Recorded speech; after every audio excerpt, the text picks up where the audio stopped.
Hello and welcome to this session today where we're going to focus on CAD, Sketch and 1D, all within the latest HyperWorks GUI. In this session we're going to focus on 6 key areas related to the topic of CAD, Sketch and 1D. We're going to focus to start with on leveraging CAD data. So this would be various different CAD formats where we can open, import or even drag and drop these various different CAD files into the GUI itself to begin building our finite element models. Next, we'll also look at the possibility of CAD parameterization, where we can leverage HyperWorks as well as Inspire to link those two programs together and utilize the combination of the two and actually parameterize the CAD to make updates with that geometry. Also, the integrated CAD editing. We'll review that within the GUI, looking at the different options we have with direct editing to the CAD, all staying within that single GUI within HyperWorks. In the second half of the session, we'll also look at the intuitive 1D element generation. So looking at the cluster of tools that make it easy to create and edit those 1D elements. Following that, we'll look at flexible beam section creation. So look at how we can create or define beam sections from a standard section from a specific library that's already specified and available for you to choose within HyperWorks. And then also using the sketcher or the sketch tool to make custom sections depending on your requirements. And finally, we'll look at the efficient use of conversion from 1D to 2D or 3D elements, allowing you to increase fidelity within your existing FE model, and maybe we'll look in more detail at specific areas. So in this first half of the session, we're going to focus on CAD and Sketch. So regarding leveraging CAD data, we can see here a list of all the different CAD formats that are supported within HyperWorks. So we've got a list from here from CATIA, Creo, IGIS, Inspire, Inventor, STEP, SolidWorks, STL, Parasolid. As you can see, the list goes on. These formats are all supported within HyperWorks, and we can open, import, or drag and drop these files directly into the GUI to begin our creation of our finite element models. Following on from this, we'll look at CAD parameterization and how we can utilize the variables that have been specified within Inspire and the sketches within Inspire directly coupled into HyperWorks, where through our preferences what we can do is update these variables and they're automatically transferred through to that model that was created within Inspire. And finally, we'll review how we can use the sketcher and the integrated CAD editing tools to make modifications to the existing CAD within the model. So let's move over and have a look inside the GUI. So let's begin with looking at the different options we have within HyperWorks to open geometry files. There are a few different ways we can do that. We can use the multifunction icon here and use Open, or we can go to File, Open, Geometry Model. That will bring up this dialog, and then we can choose the geometry file itself. Note we have all the different types of file available as we saw in the slides. Alternatively, with the new HyperWorks GUI, we can actually drag and drop geometry files into the working area. So if you navigate to your File Explorer, choose your file. So we have a Parasolid file here. We also have a parameterized Inspire model. So I'm going to import that for this demonstration. So you can see I've just drag and dropped. It will give my geometry options. Here I can specify what type of units I want to use. So if we want to use the CAD units but the model was exported in, then we can do that. Or we can specify specific units that we want to work within. And we just click Open. As you can see, that automatically brings in the model. And this model specifically is a parameterized model. So what we can do is update this model by changing the variables that have been specified in the Inspire model itself. Once we click on the variables icon, you'll see the variables manager appears in this dialog, which shows us all the different variables associated with the Inspire sketches that are built within this model. So in this model, we have parameterized sketches on both these back plates and these brace sections here. And these are all updated through the variables that have been specified. So if we begin to change these variables to increase the load capacity of this pull-up bar, you'll see the model begins to update. And what this is doing is automatically updating the geometry file as well as the model inside of HyperWorks itself. So you can see my first update has already been changed, and I'll go down and just increase the size and dimensions of all the mounting system here to be able to increase the loading. So I'm going to update the hole size so we can put an increased bolt, and then the offset from the edge, as the current bolt hole location is very close to the edge of the plate. We want to bring that in so we can put a washer underneath the bolt head, and then increase the brace section as well. You see it takes a few seconds there to update the model, the geometry model itself, and then to update the model inside of HyperWorks. So what you can see here is the powerful benefit of being able to update that model directly within HyperWorks. Next, we can use the Sketcher tool to make modifications to the part itself. So what we have within the sketch ribbon here are all these various different tools, as you can see here, that allow us to, within HyperWorks, make modifications to a part. So in this example, I'm going to create a new sketch. Here I can choose whether I want to specify the sketch on a surface or a plane. In this instance, I'm going to use a surface and just specify the sketch onto the surface of one of these brace structures. Pressing create takes us directly to the sketch plane, and as I selected a surface, it automatically pulls in the outline of the surface itself as reference for your sketch. To start, what I'll do is convert that curve, or the reference, into a curve, and then use the offset tool to offset this to create a hole or an outline of the hole, which I'm then going to remove material from to lighten the part itself and reduce mass. The offset tool has different features. I can choose chain selection, or I can do individual selection, and I can select the individual lines, specify the offset I want to achieve, let's say 25mm here, press enter, and confirm the offset. So I can repeat the same function for these two models, just specify again the 25mm, and again 25mm here.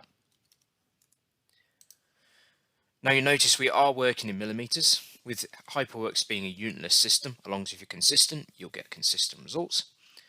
But here we can actually specify specific dimensions that we want to work within.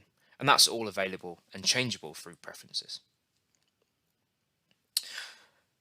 So now we've got the three offsets we need to trim the additional lines. We can do that using trim and select the lines we want to delete, leaving us with an outline of the pocket that we want to remove. Once we've trimmed them, another option we could do is just select the lines by doing a box select, hold Control, and continue our selection, and we can delete the existing lines that are available here. This will leave us just with the outline of the hole that we want to pocket. We also have the option, if we select the lines, to add different constraints to the lines or the model itself, or any parts of the sketch. So here we've got different options where we can fix. So in this instance, I'm just going to fix these sketches. We have like parallelization, options for horizontal, vertical alignment, coincidence, collinearity, equal dimensions, etc. So there's lots of different options here that you can to define your sketch. Also notice you have a key up here, Whether your sketch is over-constrained, fully defined or underdefined, it all specifies here, and you can clearly see the difference between the values. So if you have a black model, as I do now, the model is now fully defined.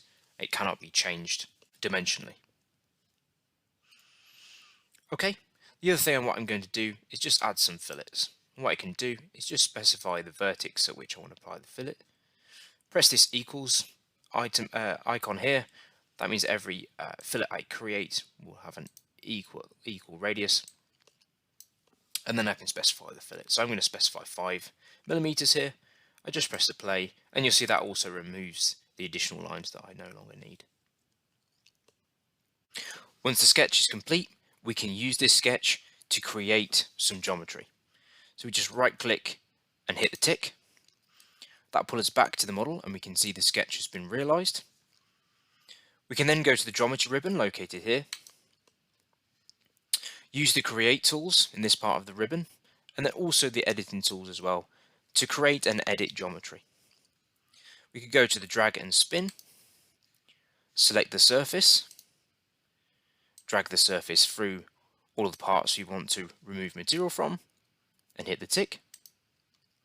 We can then use the Boolean operation and subtract, select the targets and the tool to remove this solid volume from the other solid volumes.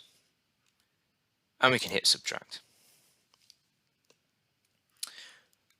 Now you can see, from making those modifications, from using the variables, as well as some of the sketch and geometry tools, we'll be able to modify the component all within HyperWorks. So for the second half of the session, we're going to focus on sketch and 1D. So with the 1D, we're going to look at the intuitive 1D element generation, where the tools are all clustered in a single ribbon for ease of access, ease of creation, and the ability to edit those 1D elements. So looking from beam sections, creating the elements themselves, editing those elements for, say, orientation and alignment, and then taking those elements and then inflating them from the 1D to the 2D or 3D elements themselves. So we'll also focus on some more detail on the beam sections and the flexibility with creation of these. So whether we're going to focus on using standard sections from the library built in within HyperWorks, or we're going to create some custom sections using the Sketcher tool now available. And finally, as I mentioned, we can inflate these 1D elements efficiently into 2D or 3D. So that's converting the 1D into 2D or 3D to increase the fidelity of your FE model. So let's have a look. Let's begin by dragging and drop the HM model directly into HyperWorks. As you can see, I've got a simplified fuselage model that I'd like to attach some beams along the edges of the individual surfaces. So the first part of beam creation in HyperWorks is to define the beam sections. So I'm going to create the section by simply clicking on the plus, and I'm going to create two sections. The first section is going to be a T section, so I'm going to call that sec T, and I'm going to use a standard section. So from here you can see we have a large selection of different sections that are predefined within HyperWorks. What I'm going to choose is a T section, and then I'm going to specify the dimensions here. If you hover over any of these dimensions, you'll see the actual shape of the section and the dimensions associated with that. So you can update those directly. So I'm going to update these dimensions to define my beam section itself. So here for D1, dimension 1, I'm going to specify 20mm. Here, 60mm, and then define the thickness at 1mm and 5mm respectively. So you can see if I hover over here, you can see the dimensions that are associated to my beam section. So I can close that, and that defines my first beam section.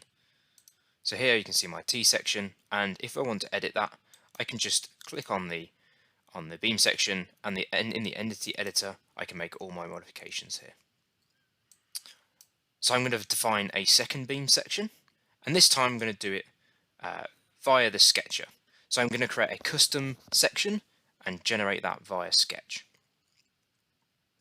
So to do that, all I'd do is go to Sketch, specify a new sketch. This time I'm going to specify a plane. I'm going to pick this plane and I'm going to hit Create. And you can see we default into the sketch plane, and I can begin to create a cross section of the beam section that I want to create.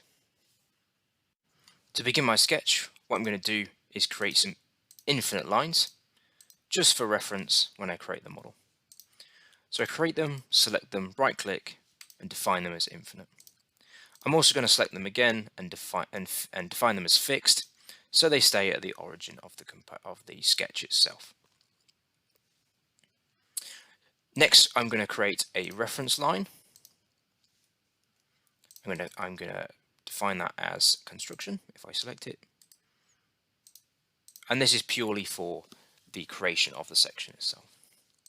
I'm also going to set a dimension from that line at 40 millimeters.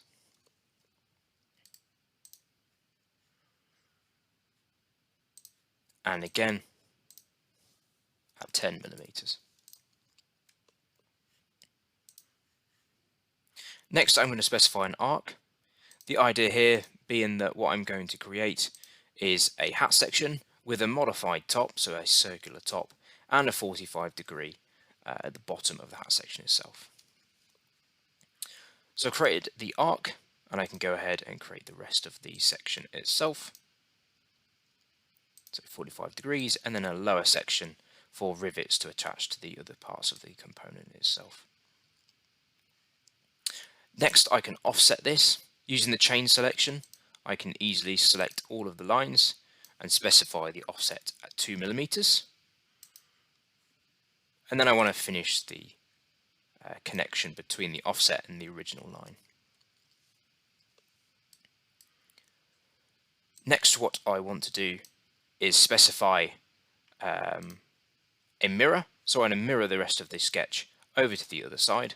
So I just go into the mirror tool, select all of the curves by box selection, and specify the axis at which the mirror will occur at. I just click the tick. So you can see the intuitive controls here that make it easy to create different parts of the sketch itself. Now all I want to do is specify some dimensions. So I can specify this lower point here at 5 millimeters. This length here at 10 millimeters. And then specify the angle as well at 45 degrees or 135. So now you can see that the whole model is constrained. If I want to specify this as a reference dimension, all I would do is right click on the dimension and specify as reference, and maybe I want to change that to see to specify the width of the component instead. If I wanted to add a variable, I can do that, specify that as the width, and specify this one here as the height.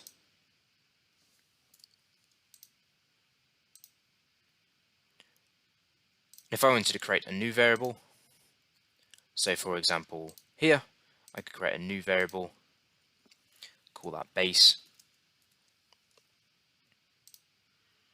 And if I wanted this dimension here to be twice the base, all I would do is create that again. So I could call this base 2, whatever name suits. Delete the dimension here and specify base times 2. So referencing the other variable and creating the new variable. So basically I can create an expression. If you want to view your variables, again, you can press the variable icon here and you can see all the different variables associated with the sketch. So this is how you can utilize the sketcher mode to create a beam section and also parameterize that section as well if you wanted to.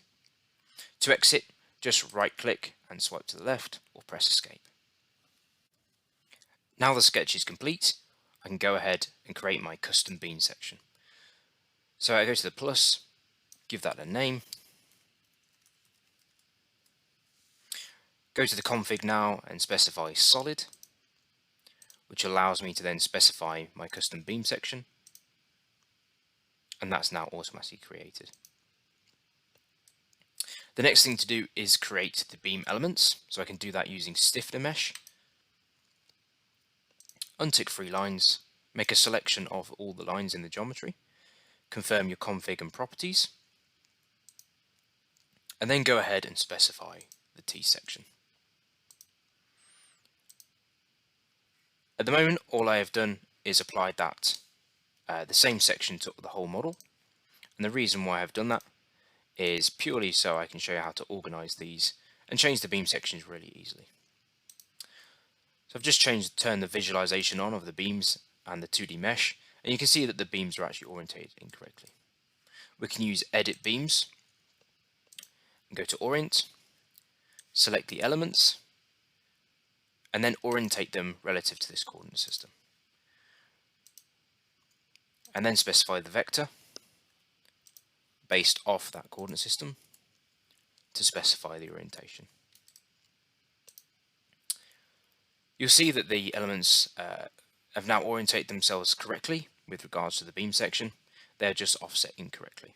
So again, I can go into edit, offset this time, select the beam sections, select stiffener on shell elements, and then specify the location. And you can see that's now updated the elements correctly. Now the reason why I have orientated them relative to that cylindrical coordinate system is so I can make a selection quite quickly and move elements into different components. I can do that through beam mesh, update beams, and use the organize function here. Go ahead and select the beam elements by config. And now we're going to specify the local coordinate system that I orientated the beam elements to.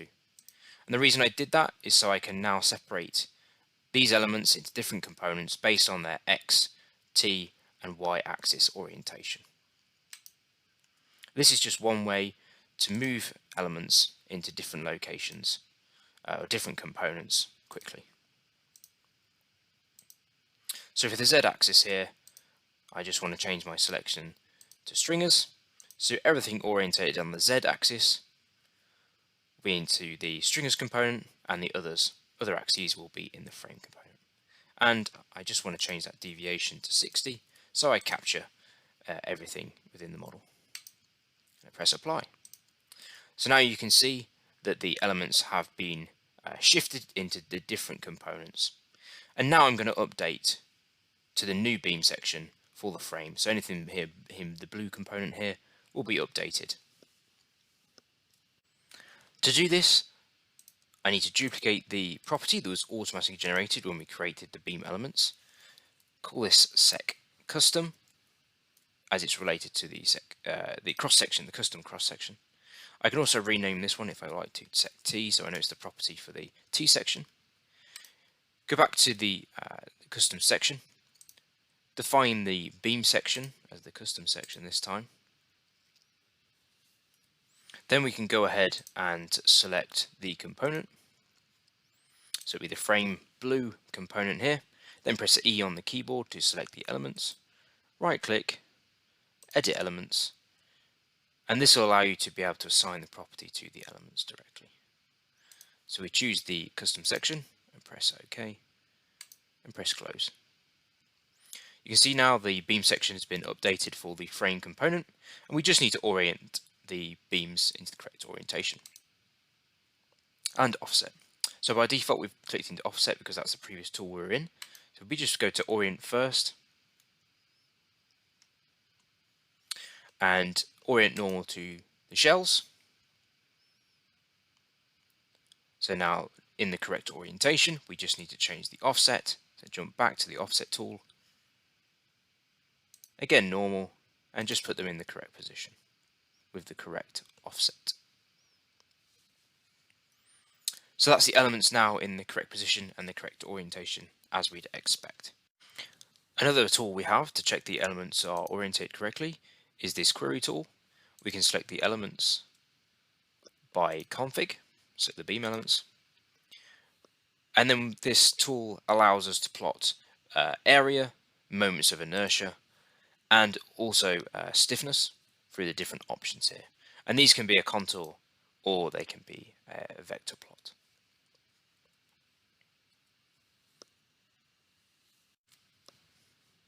The final part of this demonstration is to show you how we can inflate the 1D elements to 2D or 3D using this inflate tool.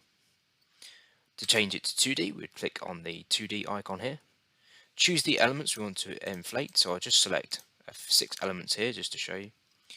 We can inflate that just to a surface by having this tick box checked, or untick it, and we can create some mesh at the same time as creating the surface. So let's apply a 10mm mesh. We just press play. The thickness is automatically mapped to the model, and you can see if I zoom in here and hide some of these elements, if I escape the tool, select elements and hide the 1D elements, the 2D elements have automatically been created. Similarly, if I want to create 3D elements, I can click to the 3D part of the inflate tool, select my 6 elements. So again, I'll select these 6, and I just press the play. Again, if I zoom in and hide the elements, you can see below that we now have the 3D geometry. And just for reference, if I hide some of these elements, you'll see there's nothing there. We haven't inflated this area yet. So that just gives you the 2 options that are available: creating 3D geometry from your 1D elements, or creating 2D geometry and mesh from your 1D element. The advantage of doing this is you can add fidelity to your model directly from your existing 1D elements. For a recap of this HyperWorks session focused on CAD, Sketch and 1D, we've shown you how we can leverage CAD data, whether that be existing or legacy formats, and how we can open these in multiple different ways, including dragging and dropping directly into the GUI. We've also showed you the powerful CAD parameterization that we can create using variables and also using Inspire models directly edited within HyperWorks.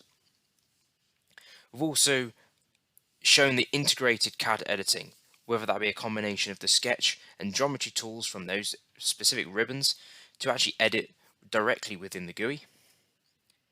Focusing on the 1D side, we've shown you the 1D element creation tools, whether that be from the beam sections, the edit, the orientation tools, and also inflate. We have the flexibility to create beam sections from a standard section library built in within HyperWorks, or we can create custom sketches to define those sections as well. And we have efficient processes in place to convert 1D to 2D or 3D elements, allowing you to increase the fidelity of your existing FE models.